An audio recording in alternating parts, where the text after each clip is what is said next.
channel. My name is Zhunya, and happy Halloween if you are watching this the day I posted it. I think I'm a little bit late with the spooky stuff, but I had to take a short sabbatical. So I hope you still enjoy these spooky legends, scary Soviet legends. None of these are true. Disclaimer. And I don't want to make it very realistic, very spooky. I just want you to have fun and maybe learn something new about history of Soviet Union. And the first story, the first two legends are about Artek. It was a very famous, very prestigious summer camp. It was located in Crimean Coast. They had strong teachers, they had international connections. All the talented kids were sent there. And as everything in Soviet Union, Artek was a governmental institution. And most of the kids were pioneers, pionеры in Soviet lingo. Pioneer,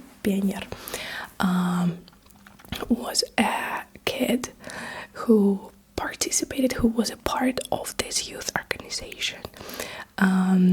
They were taught how to build communism. So imagine this very beautiful summer camp. The kids with the red ties. And scary legend. The first one was about the Artek maniac. So it started in 1960s. Not far from Artek, people said 7 bodies were found. The skeletons didn't have skulls and hands.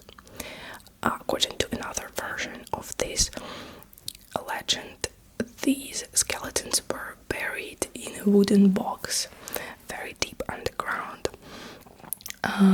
It's not proven, but counselors started to use this rumor, this spooky story, to make children behave. And they would tell them that if you come out of the summer camp at night, the maniac would steal you and kill you and torture you. I heard something. It's spooky. The rumor was so popular that supposedly some of the parents of the kids who were there wanted authority to come and investigate. It was a rumor. The other one was about 2 young consular girls who stayed at a house. They were given a little cottage on the edge of the summer camp territory, and they told that they experienced the scariest moment of their lives. At night, the books started falling off the shelves. The door handles jerked, and then they saw children, small children, very pale, asking them to help, reaching their hands towards them. They survived, and supposedly were given another house to live in. And then the older counselors told them that in 1930s, that building was housing sick children with tuberculosis or consumption. And they all were dying slowly in agony. So those could be their ghosts. Not proven though. The next set of theories, legends, is connected to Horvina District Hospital in Moscow. So the Horvina Hospital was the construction of Horvina Hospital started in 1980s. It was planned to be the biggest hospital in Soviet Union, and it would be able to accommodate more than 1,300 patients at once. But then in 1985, the construction stopped. The main reason was the lack of funding, and Soviet Union was about to collapse. And the other version was that the ground of the hospital was not stable and the whole building could fall and collapse. No one rushed to demolish the building, so it stayed there. One of the earliest and the scariest legends is about Satanists. In early 1990s, overall Russia was chaotic back then, the new Russia. So it was said that sacrifices were performed in the basement of the hospital. Supposedly, they were killing pets like stray dogs, stray cats, and then started harming people. It was not proven, and it was said that the authorities tried to haunt these black-robed cultists, but it never happened. It cannot be verified. Another set of tales is about mystical deaths. Explorers, the adrenaline seekers, were going to the abandoned building and never came back. So it's easy to imagine why. Broken stairs, empty lift, elevator shafts, and basically total darkness of the building. Very easy to get lost or to fall. However, there are 3 proven deaths that happened in the hospital. One of a 16-year-old boy who supposedly took his life after an unhappy love. Another happened in 1990. A girl was killed on the grounds. And in 2015, a body of a bound man was found. Bound, very creepy. Another theory said that Horvina had several levels to it, and a few of them were located deep underground, and that there was a secret laboratory functioning under there. The hospital above it was just a cover, and one proof offered was that hot water kept running in the building, which is actually weird. And another legend said the hospital rose on top of a leveled cemetery from 1960. However, 1952 maps suggest that there was a sanatorium there back then, surrounded by private houses. But in the dark, rumor often weighs more than an official paper. The next story, the next legend, is about a Kola super deep borehole. My grandpa was a fan of Ren TV. It's like a TV channel about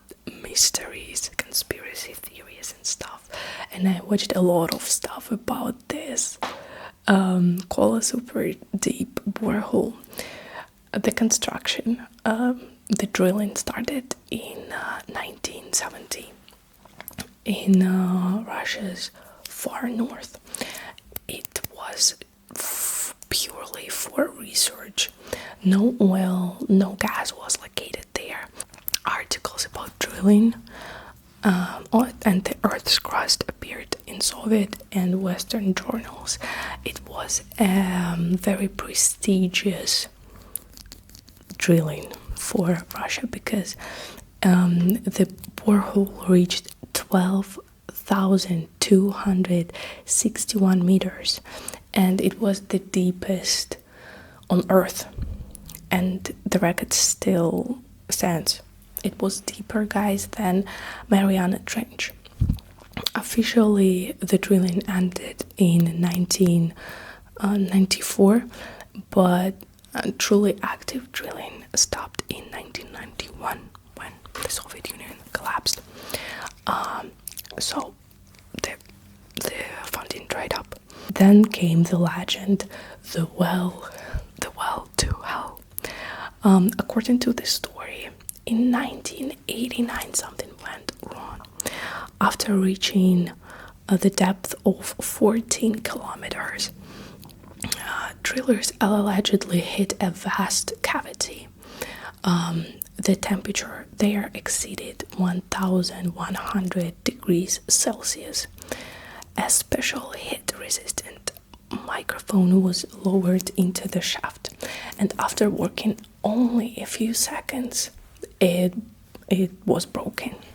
But they were able to retrieve the record, and they heard horrible groans and moaning and screaming.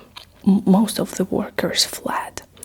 The director, named Dmitry Azakov, according to this story, refused to continue.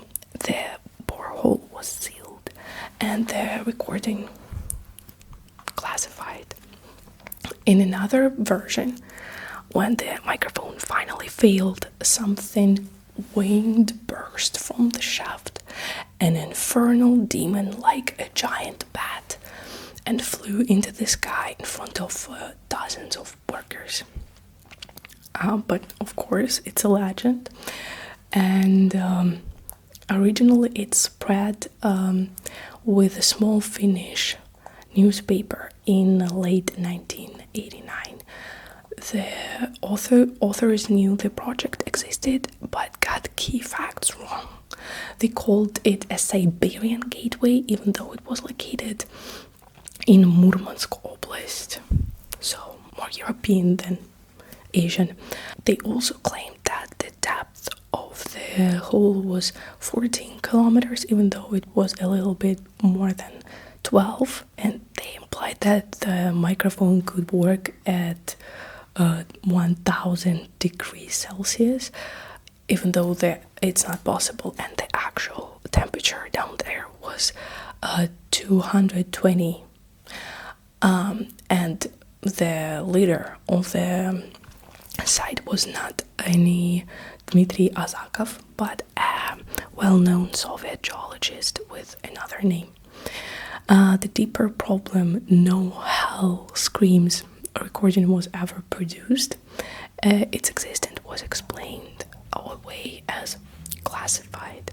All of this could not stop an American TV channel, the biggest religious TV channel in the world, TBN. They cited the newspaper, calling it as a respected scientific journal, and in the Finnish originally only the sound from hell appeared, but Americans also added the winged demon coming out of there.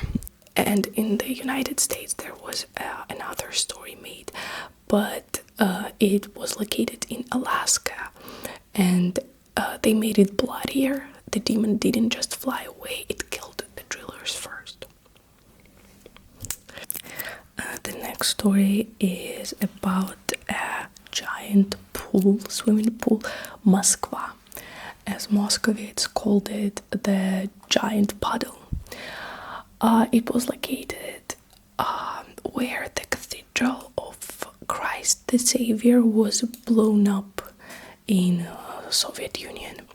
In the 1990s, the cathedral was rebuilt, and the pool became just a memory, but rumors are still there. People still remember. For centuries, this area in Moscow was called Chertolia, and Chort means a demon in Russian. And one explanation ties the name to a local stream called Chertori.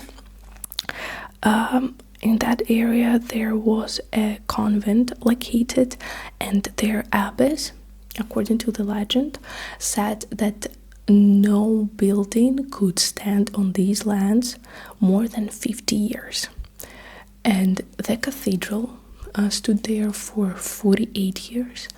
The pool then a little over 40, and the current rebuild hasn't yet crossed the 50-year mark. In 1931, the site was chosen for the Palace of Soviets. They wanted it to be the tallest building in the world that would show the power of communism, show the Americans with their Empire State Building. But unfortunately, they had to freeze the construction because of the Second World War, and there was still the foundation for the palace left. And in 1958, Khrushchev ordered the site to become civilized, and they used that foundation to make a pool. The foundation was filled with water anyway all the time, so they just fixed it a little bit and made it a pool. It was called Moskva, so Moscow. Moskva is how we call Moscow in Russian, Moskva. It became the largest pool in the USSR. It was proudly shown to foreign delegations and the heads of foreign states. The Moskva pool was divided into sectors with separate men's and women's changing rooms, and a sports zone with the diving platforms. There were dreams of feeding it with the streams of Moscow Sea, the underground streams underneath the pool, but that proved impossible. Winters were packed. There were so many people because you didn't need any medical certificates. You could buy the tickets in the metro station, and you could rent swimsuits and trunks.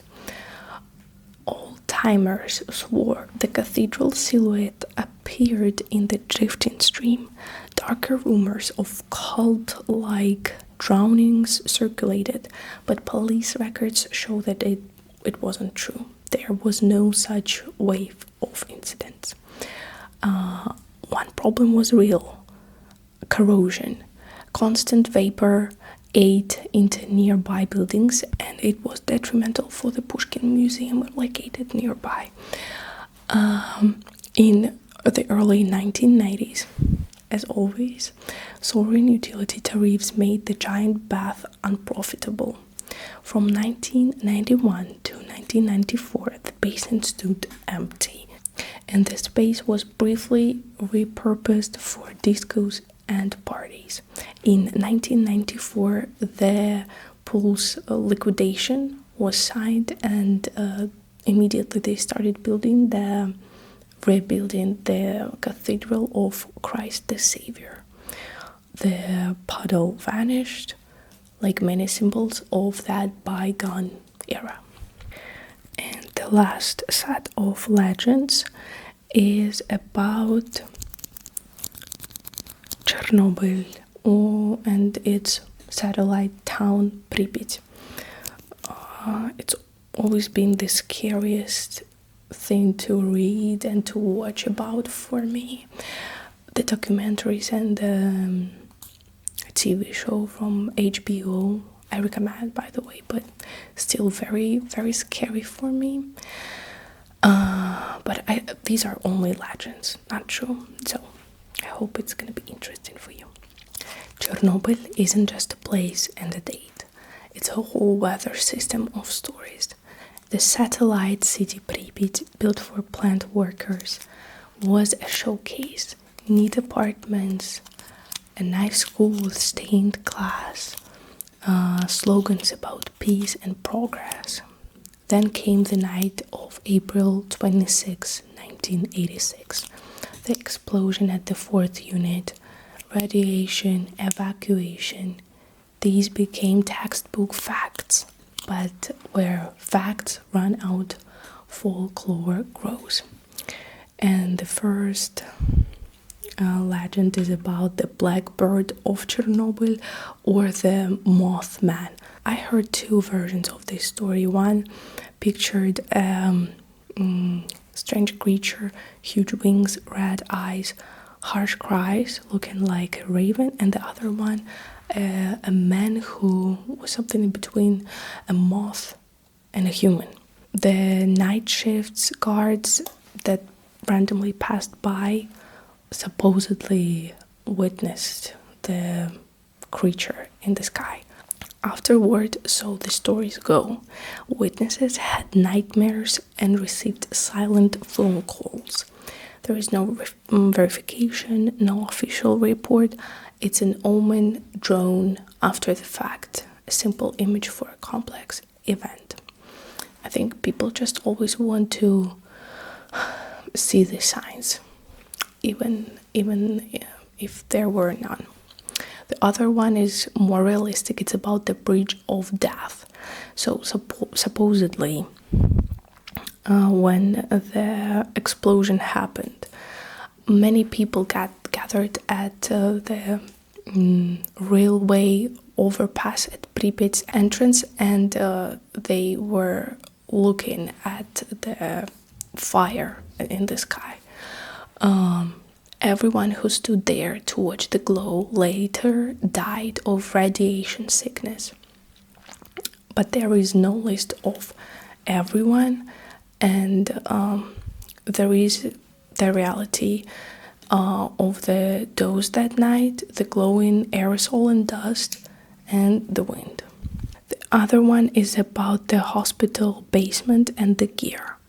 In Pripyat's hospital, where the first firefighters and plant workers were brought, a heavy story took root in the basement. They say bundles of charred uniforms still lie, so contaminated that dosimeters shriek. People speak of hot breath from doorways, of corridors where the air suddenly feels heavy. But the fact is that those belongings were actually dangerously contaminated and remained a threat for a long time. And now you're either not gonna be able to find any of them, or they were disposed in a safe way. There is also a legend about mutants in the cooling pond.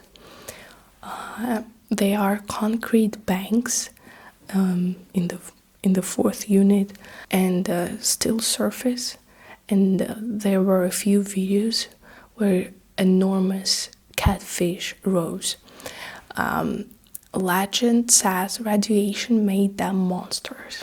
I think overall there are a lot of spooky stories about different creatures that demorphed and became giant on Pripyat's territory, even though it's not true. The reality is math, warm water, few predators. The catfish got bigger. The other one about the zone, the animals of the zone. Nowadays, because humans left that area and of course, a lot of animals came back. It's ecology, more animals in the absence of humans. And the other story is a whisper. They say that these animals have glowing eyes. They have fearless foxes, rabid boars that sense where the dosimeter squeals. Empty towns and rusting playgrounds make animals feel closer and make stories sound louder. The Ferris wheel that never turned. So there was a yellow wheel, Pripyat symbol, that was about to open in May for holidays of 1986, but it never did. It's frozen a moment before. People say at night the gondolas knock, that someone starts the fairground music, that laughter drifts a fog. Carousels are the machines of memory, even when they never spin. And the last one is a small icon legend. If you look at photos picturing the catastrophe, Pripyat, back then, you find clocks that stopped at the time of the explosion, 1:23, 1 a.m. 23. Of course, most clocks stopped at different time, but it's just a very nice symbol, and these pictures were shared again and again. Well guys, thank you for watching this video. I hope it was interesting. I hope you didn't mind me reading off. I know, like, I see people reading off like teleprompter or just looking at their notes, but when I do it I feel weird. But at the same time, like, it's hard for me because it's not my first language, and I film at night when I get tired, so I hope it's fine. Again, thank you for clicking, thank you for staying, and I hope you sleep well, you rest